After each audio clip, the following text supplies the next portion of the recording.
Hi friends. இது வெள்ளிக்கிழமை morning mini vlog தான். அன்னைக்கு டே 4:30க்கு ஸ்டார்ட் ஆச்சு. அன்னைக்கு வெள்ளிக்கிழமை ஃபாஸ்டிங் இருக்கணும் அப்படின்னு சொல்லி கொஞ்சம் சீக்கிரமாகவே எழுந்து தான் வந்தேன்.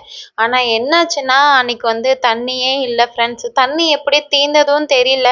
எப்பயும் மார்னிங் ஈவினிங் இந்த 2 டைம் நம்மளுக்கு தண்ணி வரும். ஈவினிங் டைம் தண்ணி வரல போல். நான் அதை கவனிக்காமல் நான் பாட்டுக்கு இருக்கிற எல்லா தண்ணியும் நைட்டு செலவு பண்ணிட்டு போய் தூங்கியாச்சு.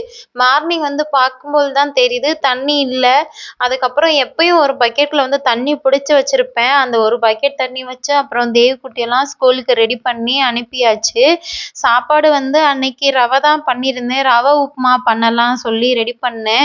என்ன ஆச்சுன்னு தெரில. தண்ணி கூட வச்சுட்டேனானும் தெரில, இல்லை தண்ணி கம்மியாக வச்சுட்டேனா என்னன்னும் தெரியல. எப்படியோ ஒரு வழியாக ஏதோ ஒன்று பண்ணிட்டேன்.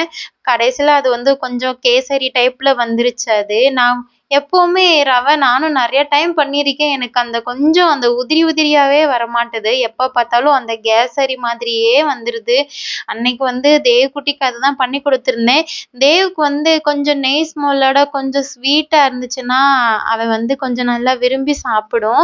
அடிக்கடி என்கிட்ட கேட்கும், அம்மா பாயாசம் பண்ணி கொடு அப்படின்னு சொல்லி.